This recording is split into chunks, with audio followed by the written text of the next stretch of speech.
السلام عليكم زول فلاون بونسوار. عيدكم مبروك، كل عام وانتم حيين ان شاء الله، ربي يعطيكم الخير والهنا.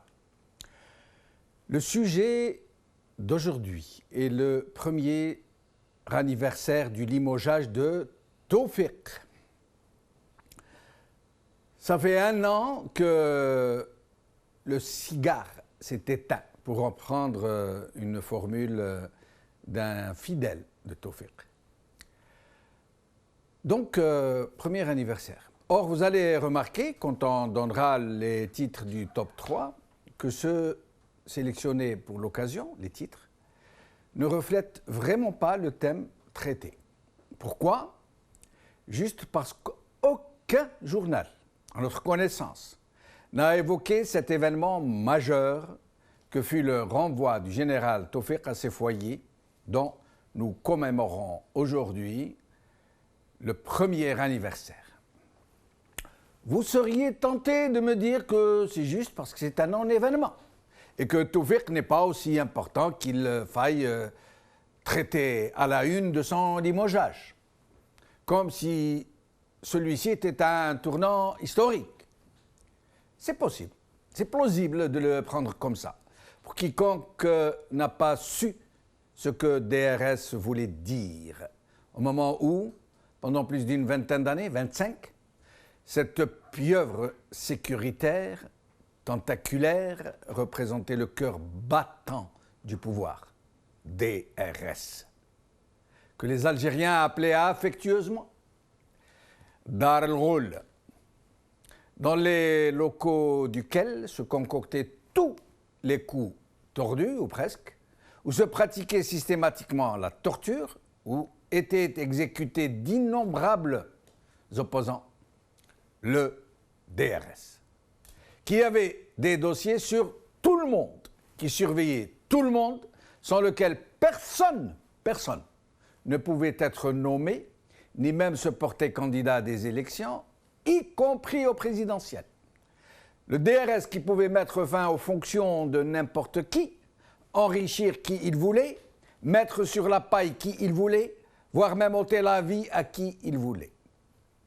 Chaque jour, de toutes les communes du pays, des milliers de communes, de toutes les entreprises, de toutes les associations, de tous les partis politiques, de toutes les prétendues institutions, de tous les consulats, de toutes les ambassades algériennes, des médias, partaient les fameux BRQ, bulletins de renseignement quotidien, vers les niveaux supérieurs du DRS. Pour la couverture administrative du pays, les BRQ des communes étaient centralisés et consolidés dans les daïrats, puis ceux des daïrats centralisés et consolidés dans les wilayats, pour être ensuite synthétisés et acheminés vers le sommet de la hiérarchie du DRS. Ces BRQ, rédigés par des milliers d'agents, triés sur le volet, tous triés sur le volet, traités de tout ce qui revêtait la moindre importance, de tout ce qui méritait d'être signalé. Puis, trop nombreux, trop fournis, ces rapports étaient élagués, résumés, synthétisés, pour ne plus transmettre que les informations les plus importantes. Il en allait de même des ministères, des structures militaires, voire même des autres structures sécuritaires, comme la police. Rien n'échappait à la vigilance des cerbères, dont le seul travail était de fliquer et de rapporter. Et chaque jour, sans aucun répit ni repos, la synthèse des synthèses atterrissait sur le bureau du général Tawfiq. Un rapport de quelques pages contenant des informations explosives sur les hommes les plus importants du régime, chaque jour. Je vous laisse multiplier le nombre de rapports que Tawfiq a reçus durant son règne. Règne, oui, c'est le mot. Et le mot n'est pas fort, puisque plus qu'un roi, il se disait lui-même le dieu du pays, Arab Zahir. Faites le compte des rapports qu'il a reçus, les BRQ, des synthèses des BRQ. Un BRQ par jour multiplié par 365 jours, multiplié par 25 ans, de 1990 à 2015. Plus de 9000 synthèses de BRQ. Vous imaginez? Imaginez un homme qui dispose de plus de 9000 rapports rédigés et synthétisés par des milliers d'agents qui ont la possibilité d'entrer où ils veulent, qui ont accès à tout et qui font des rapports sur tous les barons du pays, du plus petit au plus important, du plus petit maire, de la plus petite mairie au président de la République, en passant par tous les généraux, les ministres, les députés, les chefs de parti, les syndicats, les banquiers, les chefs d'entreprise, les diplomates étrangers, les artistes, les journalistes, etc., etc. Tout le monde qui avait un tant soit peu d'importance était espionné, ses moindres faits et gestes rapportés. Et on ne peut s'empêcher de se demander ce que sont devenues ces synthèses de BRQ. Ces 9000 synthèses de BRQ. Tawfiq les a-t-il mises à l'abri, comme le prétend la rumeur, ou ont-elles été incinérées, comme le prétendent d'autres rumeurs? L'autre question que nous pouvons nous poser aujourd'hui, avec du recul et de nouvelles données, est celle-ci. Comment et pourquoi Tawfiq s'est-il laissé faire avec cette facilité pendant plus de 3 ans, sans réagir? Comment lui, qui était l'homme le plus puissant du régime, qui tenait tout le monde, sans l'aval duquel Bouteflika n'aurait jamais pu devenir président, comment et pourquoi a-t-il accepté de laisser le clan adverse démanteler la maison de l'ogre, brique après brique? Comment et pourquoi a-t-il accepté sans réagir qu'on lui enlève griffe après griffe, croc après croc, jusqu'à se retrouver totalement désarmé, jusqu'à se retrouver renvoyé à ses foyers comme le dernier des troufions? Il n'a pas réagi de la plus petite manière quand le duo Saïd Gaïd détricotait le DRS, quand il limogeait ses officiers supérieurs et généraux, les uns après les autres, quand il dissolvait ses directions, ses antennes, ses forces spéciales. Et ça ne ressemble pas à Tawfiq, qui n'avait aucun état d'âme quand il était question de défendre ses exorbitantes prérogatives, ses positions stratégiques. Certains affirment qu'il avait conclu un deal avec ce clan, Saïd Gaïd, qui n'était pas aussi adverse qu'il voulait le faire croire à ses propres subalternes. Il aurait même exigé que le DRS soit démantelé avant sa mise à la retraite, parce qu'il ne voulait laisser son bébé à personne. Parce qu'il savait que celui qui disposerait du DRS tel qu'il était à ce moment-là deviendrait l'homme le plus fort du système, l'homme qui pourrait l'inquiéter lui-même d'éterrer ses propres dossiers, éventer ses lourdes responsabilités dans la décennie tragique. On dit des choses et d'autres, et pour le moment, cela reste de la pure spéculation. Aujourd'hui, Liberté. Après avoir inauguré jeudi le Centre international des conférences, Bouteflika absent à la prière de l'Eid al-Adha par AR. Le soir d'Algérie, situation sécuritaire, pourquoi Daesh n'a pas pu s'implanter en Algérie par M. Azdine. Algérie Focus. Bien immobilier des responsables algériens en France. Grande réussite des actions de protestation de Rachid Nekez par Abdou Salman.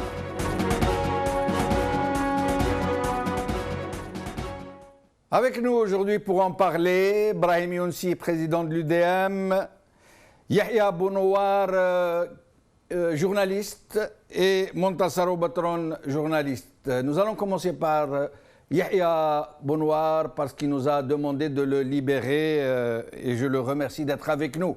Yahya, merci d'être avec nous. Merci, c'est toujours un plaisir de participer à votre émission. Merci.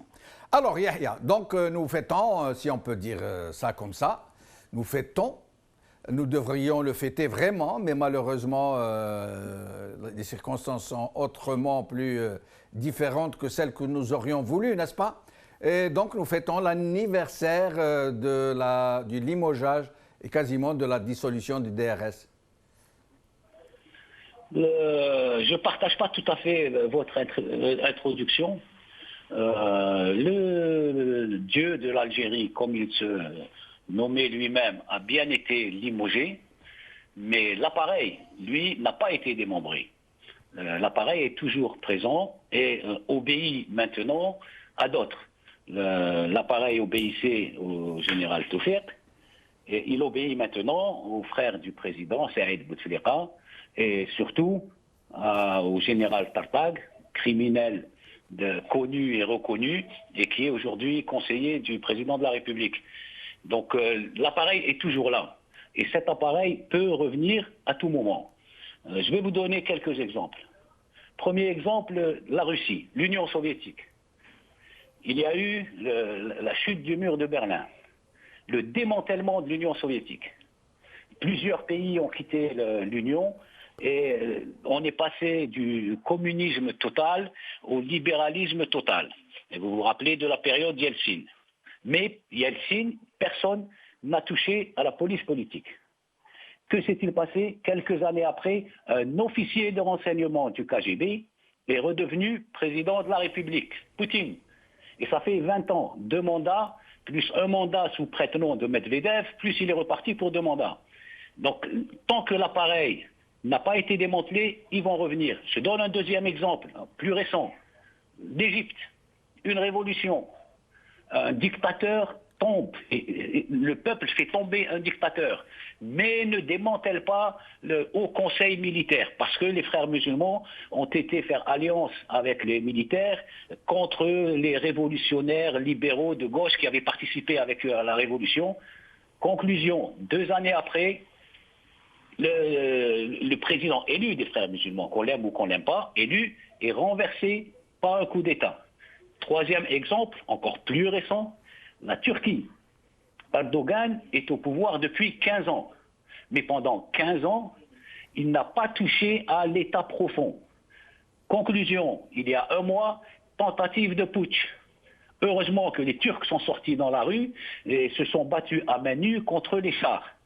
Depuis 1 mois, Erdogan a compris et il est en train de démanteler l'État profond en Turquie. Et ça passe par des milliers, des dizaines de milliers de personnes qu'il faut mettre dehors du système, en dehors de l'État.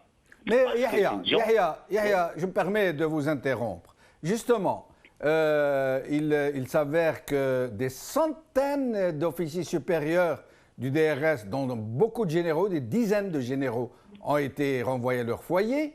Tartag, qui a été rappelé donc pour prendre la direction de la DSS, en fait, il ne dispose pas des mêmes directions qui étaient sous les ordres de Toufik. On lui a rogné pratiquement toutes les prérogatives importantes et les fameuses directions du DRS, y compris ses forces spéciales, ont été disséminées à gauche, à droite, sous le contrôle de la présidence, sous le contrôle de l'état-major.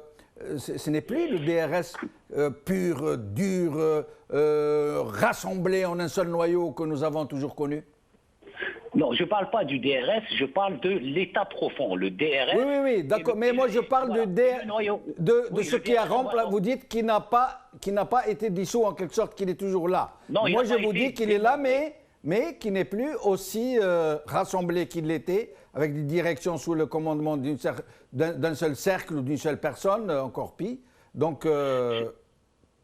C'est tout. Je comprends très bien ce que vous dites. Je vais expliquer. Le DRS était le noyau de l'État profond. Aujourd'hui, le DRS avait dirigé la justice. Les magistrats envoyaient en prison ou libéraient des gens à la suite d'un coup de téléphone du DRS. Aujourd'hui, ils le font à la suite d'un coup de téléphone du frère du président ou du général Tartag. Donc l'appareil est toujours là. Une partie des prérogatives qu'avait le DRS a été transférée à la police, à la DGSN. L'appareil, voilà, l'appareil qui fait, comme en Turquie, vous avez vu, il y a 30 000, 40 000 personnes qui doivent être... Ces gens-là, cet appareil-là, ce que moi j'appelle l'État profond, qui considèrent qu'ils n'ont pas à être élus par le peuple et que le peuple n'a rien à dire et que le pouvoir leur appartient et qu'ils ont la force, ils ont le pistolet à la ceinture, donc ils prennent le pouvoir, ils ont les chars pour les sortir dans la rue, ils ont le droit de prendre le pouvoir par la force. Ces gens-là sont toujours en place. Hier, ils obéissaient au général Toufiq. Aujourd'hui, ils font allégeance au Bouteflika ou à Saleh Gaïd Saleh.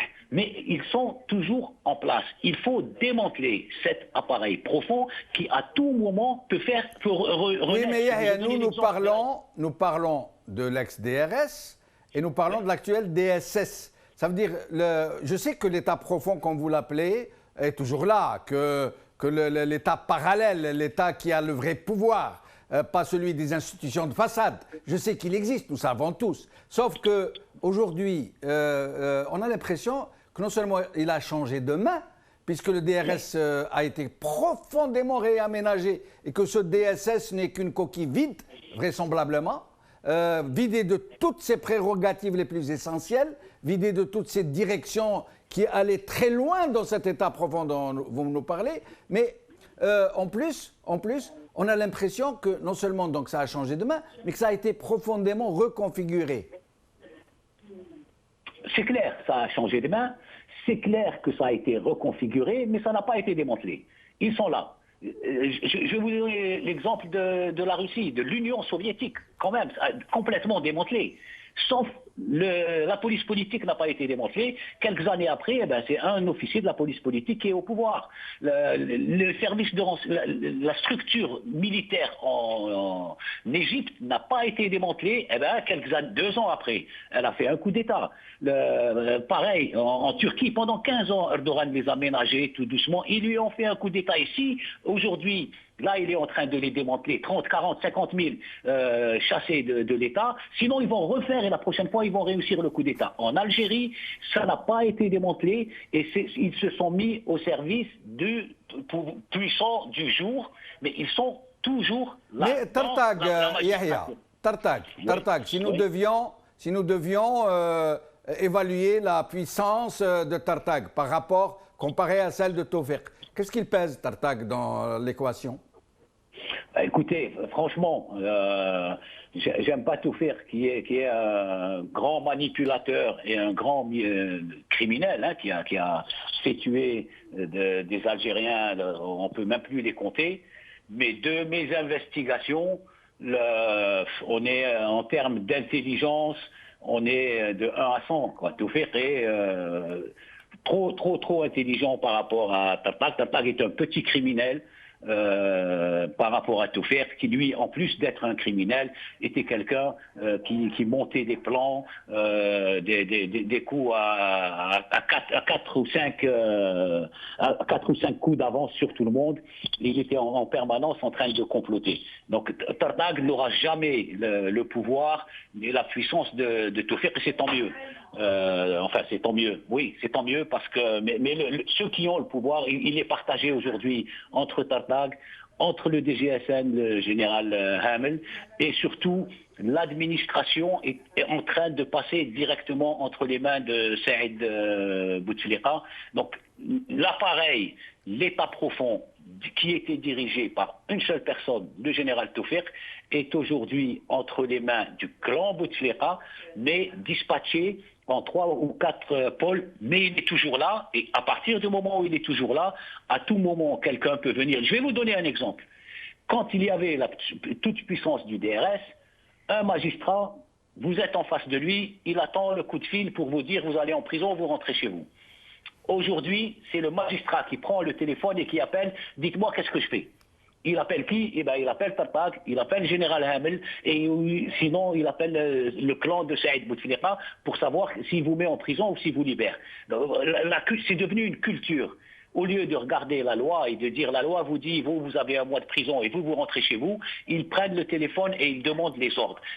Quelque chose d'anormal est devenu une culture. C'est valable dans la police, c'est valable dans la haute administration, c'est valable dans tout le fonctionnement du pays. Donc le fonctionnement, la culture instaurée dans le marbre pendant 25 ans de Tawfiq, elle est toujours là. Même s'ils ne reçoivent pas d'ordre, c'est eux qui vont à la recherche d'ordre parce que c'est devenu génétique dans leur tête. Et ça, c'est ce qu'il faut démanteler. Si on ne démantèle pas ça, ils peuvent revenir à tout moment, comme ce fut le cas dans de nombreux pays, et je vous ai cité quelques exemples.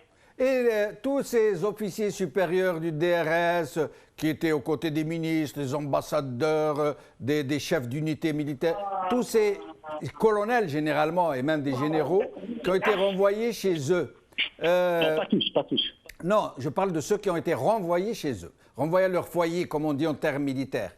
Il semble qu'ils soient en train de se constituer en une sorte d'opposition latente qui pourrait s'exprimer en cas de besoin. Ben, qui pourrait se réorganiser très rapidement. On est dans l'exemple russe, où pendant quelques années, à la suite de la chute du mur de Berlin et de l'arrivée d'abord de la perestroïka de Gorbatchev, puis de Boris Eltsine, le KGB avait disparu, pensait-on. Et personne n'a essayé de le démanteler totalement. Il est resté. Et sur le plan économique, on est passé du communisme et de la planification au libéralisme total. Sur le plan de la diplomatie, c'est presque devenu un pays occidental. Et tout le monde a oublié le KGB. Et puis, hop, soudainement, quand Boris Yeltsin meurt, qui le remplace? Un officier du KGB. Et ça fait plus de 20 ans qu'il est en place. Donc ça peut revenir si cet appareil n'est pas démantelé, ils peuvent revenir très très vite. Le seul endroit où l'ancien appareil a été totalement démantelé, c'est en Libye. Ni en Tunisie, ni en Égypte, ni en Turquie maintenant. Erdogan est en train de le faire 15 ans après. Mais en Libye, ça a été démantelé, c'est pour ça qu'il y a le chaos. Mais dès qu'ils vont se reconstruire, ils vont se reconstruire sur quelque chose de sain, où il n'y aura plus cet appareil profond, cet état profond. Ce qui n'a pas été le cas, ni en Russie, ni en Égypte, ni en Tunisie, ni en Syrie, ni en Algérie. Yahya Bonouar, merci beaucoup, en espérant vous revoir plus souvent parmi nous. Et je reçois à présent Montassar Obatron, journaliste. Montassar, merci d'être avec nous. Donc, Montassar, est-ce qu'on a perdu Montassar Obatron? Montassar Obatron? On l'a perdu. Nous allons donc accueillir Brahim Younsi. Merci d'être avec nous. Brahim Younsi, est-ce que Brahim Younsi est avec nous? Oui, je vous entends, moi. Merci, merci Brahim Younsi. Je vous entends à présent. عيدكم مبروك. عيدكم مبروك كل سنة وأنتم بخير. عيد مبروك لكل الجزائريين وكل المسلمين. Merci. Alors, le DRS, dont en fait aujourd'hui une année à peu près, celle du limogeage du puissant beau cigare, comme l'appellent certains Arabes Zahir, comme l'appellent d'autres, etc. Donc, moi, ce que j'aimerais que vous m'expliquiez, Brahim Younsi, quelque chose que je ne comprends pas personnellement et que beaucoup de gens ne comprennent pas, c'est qu'avant de le limoger, ça a pris à peu près 3 ans ou plus, on lui a enlevé griffe après griffe. On a limogé ses officiers les plus efficaces, on a restructuré le DRS de fond en comble, on a retiré, par exemple, les officiers du DRS qui étaient aux côtés des ministres, aux côtés des chefs d'unité militaire, on a rappelé certains qui étaient dans les ambassades les plus importantes, on a dissous certaines directions, on a dissous une force spéciale. Et Tawfiq, pendant tout ce temps, alors qu'il était hyper puissant, qu'il aurait pu ne pas se laisser faire, n'a rien entrepris, n'a pas résisté, et il disait, ou il faisait dire à ses subalternes que c'était plus fort que lui. Or, plus tard, on aura appris, c'est une rumeur, qu'il se serait mis d'accord avec Gaïd Salah et Saïd Bouteflika pour démanteler le DRS avant qu'il ne soit mis lui-même à la retraite. Ça vous paraît vraisemblable, cette thèse? La réalité est là. il me semble que le départ, vous parlez de limogeage, est-ce qu'il s'agit bien d'un limogeage? Mais le départ de l'ancien patron du DRS, me semble-t-il, et a posteriori on peut le penser, parce que pour parler des services secrets, c'est très très difficile, parce que nous n'avons pas les informations. Je crois même que ceux qui en font partie ne connaissent qu'une petite partie de ce que sont ou seraient les services spéciaux. Ceci étant, a posteriori, on peut penser qu'effectivement, qu'il y a eu un accord entre la présidence. Moi, je ne vais pas personnifier parce que je ne connais pas précisément le pouvoir de Saïd Bouteflika, parce que je ne sais pas d'où il vient ou d'où lui viendrait ce pouvoir pour commander jusqu'à limoger ou jusqu'à démanteler les services de renseignement. Sincèrement, je me pose la question parce que je n'ai pas les informations qui soient suffisamment crédibles pour établir effectivement un tel pouvoir d'un petit homme comme Saïd Bouteflika, qui vient d'ailleurs que des services eux-mêmes ou de l'armée elle-même. Ceci étant, moi je crois que effectivement un accord aurait été établi entre la présidente de la République, Toufiq Mehdi lui-même, le patron du DRS, et bien entendu l'état-major de l'armée, avec l'accord de Gaïd Salah. Je crois que ces gens-là, y compris l'ancien chef des services algériens, c'est-à-dire du DRS, l'essentiel pour eux, cela a toujours été le cas, y compris avec Tasdim Rbah, etc. C'est le système que ces gens-là préservent. Et préservent à tout prix parce qu'il y va aussi de leur sécurité, si j'ose dire. Imaginez que le système tombe, demain, un Toufiq qui est effectivement un des assassins, un des criminels massifs, un des criminels de guerre, un des criminels contre l'humanité, se retrouverait ipso facto devant un tribunal. Ça, je crois que Toufiq lui-même n'a pas intérêt à ce que ce système-là qui le protège tombe, qui le protège et qui protège tout le monde. Voilà, moi je crois que le DRS est devenu un département de l'armée. Il était déjà un département de l'armée qui Toufiq obéissait aussi à la hiérarchie militaire. C'était un général parmi d'autres généraux qui protégeait non pas l'Algérie, mais le système qu'ils ont mis en place. Mais Brahim Younsi, si tant est qu'il y ait eu un deal secret entre Toufiq, Gaïd Salah et Saïd pour démanteler le DRS avant la mise à la retraite du général Toufiq, à supposer que cela ait eu lieu ainsi, et que pour des raisons et d'autres, supposons que Toufiq ne voulait pas laisser cette structure debout, éventuellement qui pourrait se retourner contre lui par la suite, ou tomber entre des mains ennemies qui pourraient prendre le pouvoir grâce à ce très puissant DRS qui était véritablement tentaculaire. À supposer que cela se soit passé ainsi, que ce fut un deal. Pourquoi alors Gaïd Salah et Toufiq se seraient retournés à la fin contre Toufiq et il lui aurait fait tant de misère? Je ne sais pas s'ils lui ont fait des misères. Je ne sais pas s'ils lui ont fait des misères. Je ne sais pas quelles misères lui ont-ils fait. On a arrêté... De l'empêcher de quitter le pays, par exemple, c'est ce qu'on dit, d'avoir posé une caméra face à son domicile. Mais ça, je ne sais pas. Sincèrement, moi, si vous avez ces informations-là, moi, je ne les ai pas. Je crois que nous vivons encore sous l'ère de la rumeur. Moi, je n'ai aucune information. Bien sûr, j'entends toutes ces rumeurs. Et je ne... D'avoir mis le général Hassan, qui était l'un de ses fidèles et de ses proches, en prison. Il y est toujours. jusqu'à aujourd'hui. Oui, mais ce type de règlement de compte existe. Peut-être Toufik a lâché son subalterne, comme il a lâché d'autres, pour des raisons que moi j'ignore en tout cas. Moi, j'ignore. Je sais qu'il y a une guerre des clans pour le pouvoir, pour demeurer ou prendre le pouvoir. Cela est une réalité, une vérité.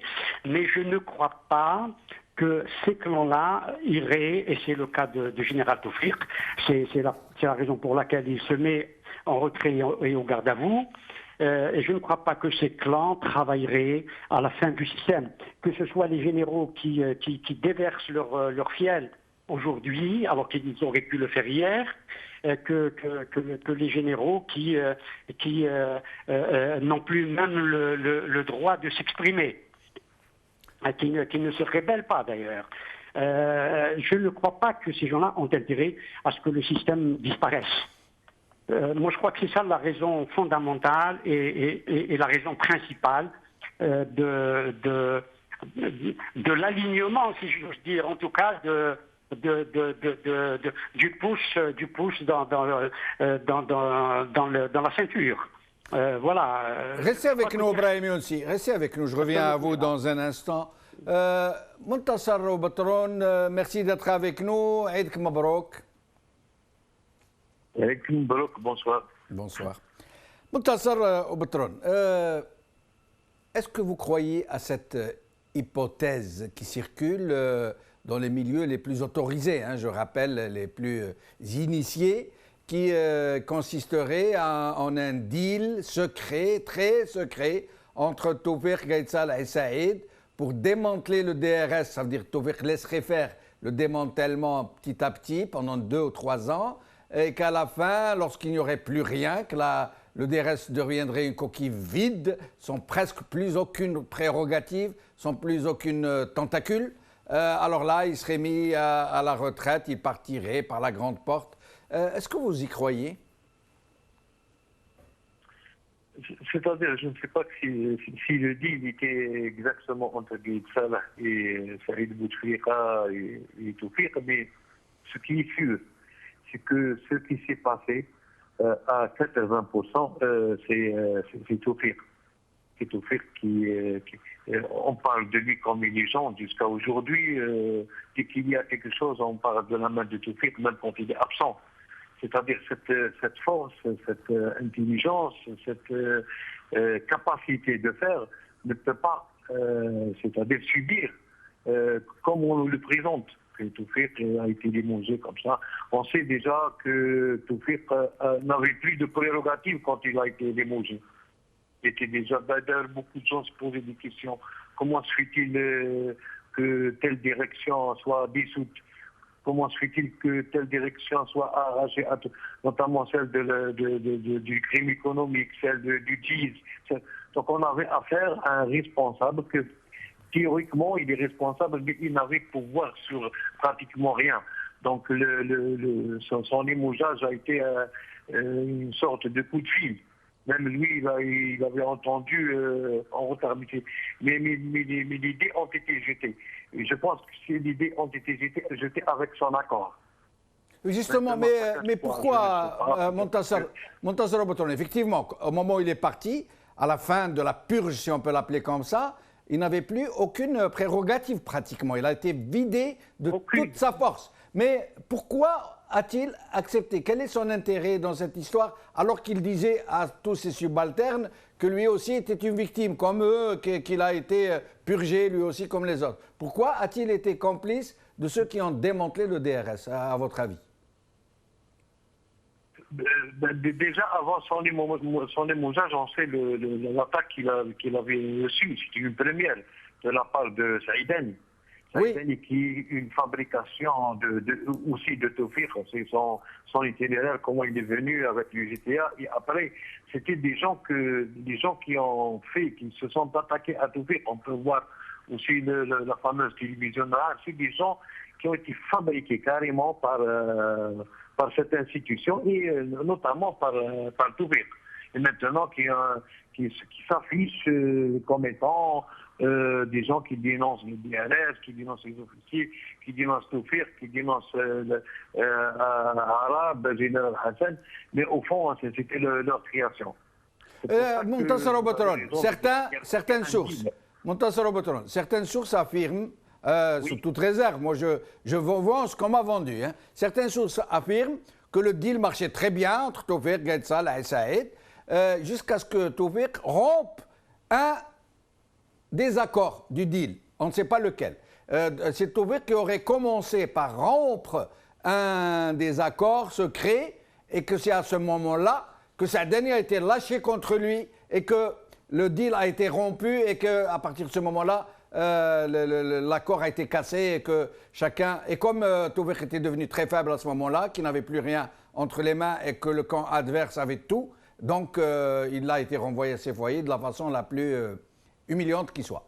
Qu'est-ce que vous en pensez de cette hypothèse? Déjà, on revient au processus depuis la venue du président Bouteflika. Au premier mandat, on sait comment les généraux, le pouvoir réel, comme on dit, a été soudé d'ailleurs avec le nouveau président au point où les autres candidats se sont retirés avant le premier tour. Après, on était presque sûr que l'armée était avec Ben Fliss. Je me souviens très bien, en 2004, on a commencé... Mohamed Lammari notamment. Mohamed Lammari notamment. À la dernière minute. Oui. Oui, Lammari notamment. Et là, c'était... ils ont échoué parce que Toufik a été du côté de Bouteflika.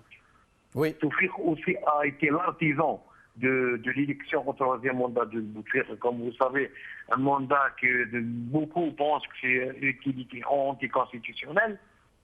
Et puis aussi, Bouteflika ne pouvait pas avoir le quatrième mandat sans Toufik. Oui. Juste après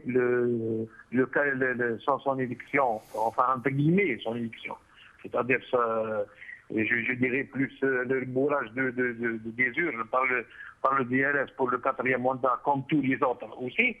Voilà, comme si on voulait une fin de mission pour Toufik, et lui aussi la voulait, parce que voilà, Ammari est parti, beaucoup sont partis du premier noyau des généraux qui gouvernaient ce pays.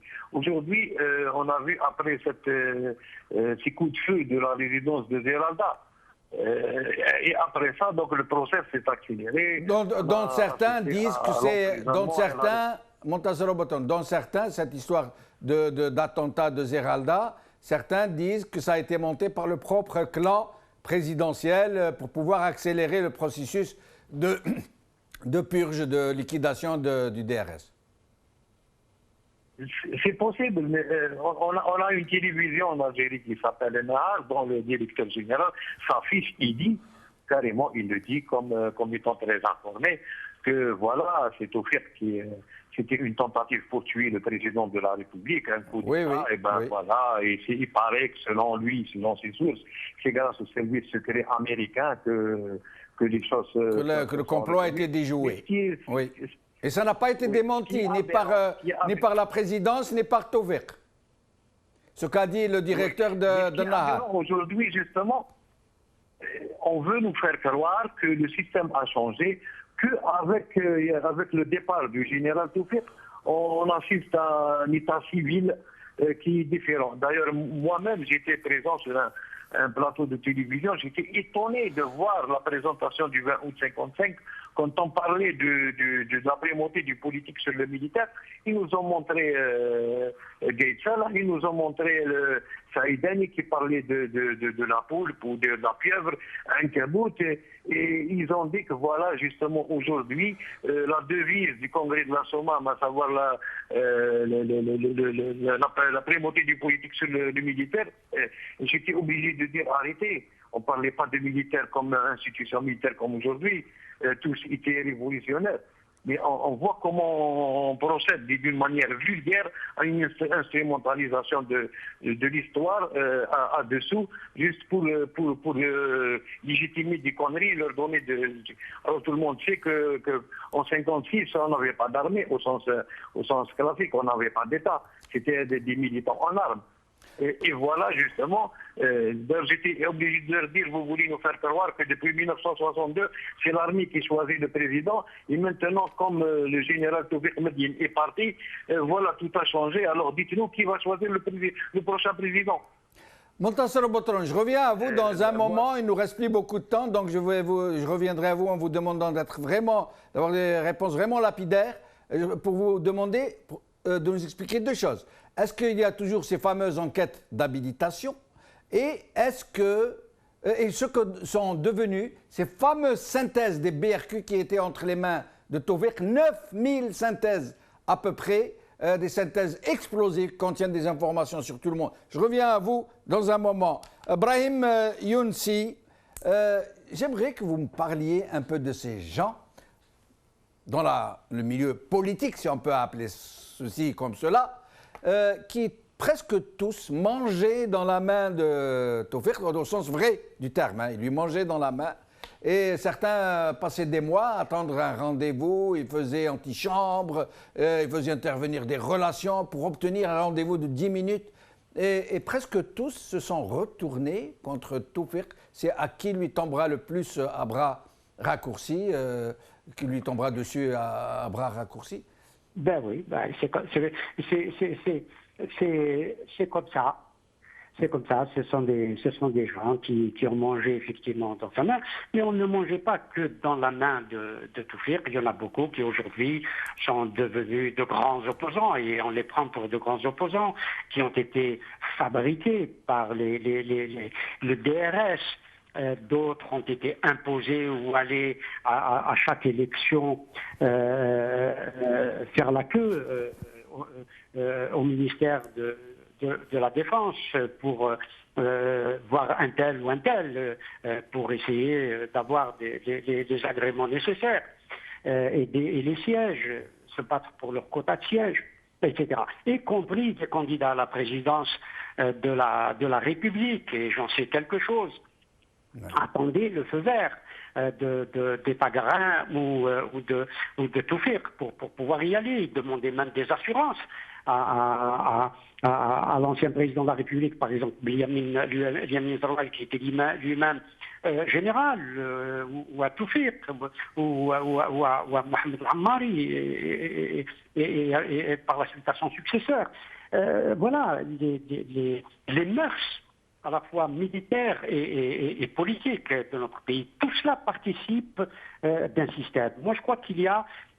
Je ne veux pas focaliser personnellement sur la personne de Saïd Bouteflika, dont je suis personnellement quasiment sûr qu'il ne commande qu'à quelques bureaux de la présidence.